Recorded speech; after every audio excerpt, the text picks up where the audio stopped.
Hello and welcome. This is lesson 19 of Learning Biblical Hebrew. Today we're going to dip into some marvelous words of the prophet Isaiah, one of his very poetic passages that talks about the marvelous future that God has in store.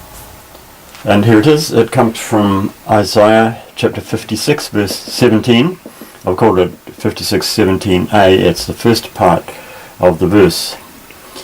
Ki hineni bore shamayim chadashim wa aretz chadasha.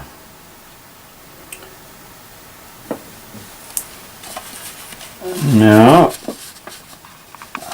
letter by letter translation, the usual smudgy mess, I'm afraid, but maybe you can do better on your sheet of paper. Ki hineni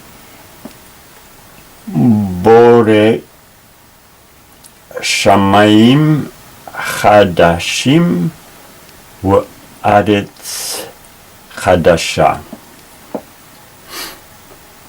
So ki means for,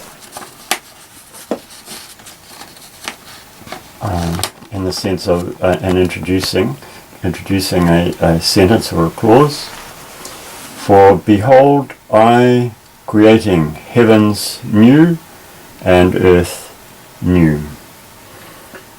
So that's ki, meaning for, and hineni means behold me.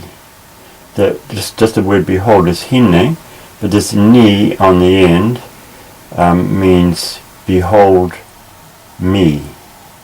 Oops, I should have added it in there. Behold me.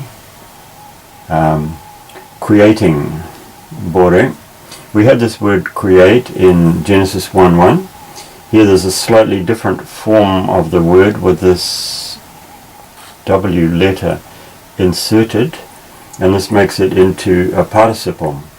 So our first approximation translation is creating, and you find that on the cheat sheet, page 2 in the middle column. Here, the participle, it's this one, although their form has no inserted W letter, but that little dot up there indicates the O vowel, and there's the A vowel. So that's it. English versions have a wide variety of translations. I create, I am creating, I am ready to create, I'm about to create, and I will create. English is very fussy about the exact time that things happen, whereas the Hebrew is a little more ambiguous. All those English translations are possible. Then we come on to here and note the adjective. Each follows the noun and each agrees with the noun. So shamayim hadashim, the ending shows the agreement, plural, and aretz hadasha. So aretz is a feminine noun, and so the adjective takes the feminine ending, the H. So we find that on page 1, column 3, Hebrew adjectives. Masculine singular, so the feminine has an H on the end, and the masculine plural has an M ending. Hebrew adjectives of the Zondervan Study Guide, Biblical Hebrew by Practico and Van Pelt. So this verse, look, this is how I've translated it. Look, I am going to create a new heaven and a new earth.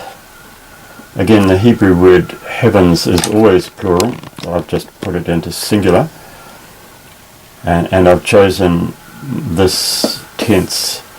English is, as I said, very specific about the tense, but this is the one that I chose. But like I said, the other English versions have all chosen different ones. This verse, Isaiah 65:17, is echoed in 2 Peter 3:13 and in Revelation 21:1. And in Revelation 21:1, the Greek word heaven is singular. In 2 Peter 3:13, they've put it into the plural, heavens, but in Revelation 21:1, they've taken it as singular.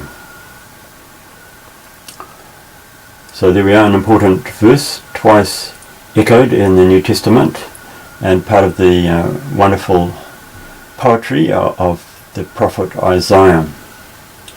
Ki hinni bore shamayim hadasha wa aretz hadasha. Shamayim hadashim wa aretz hadasha. And you can bet they will be marvelous to behold.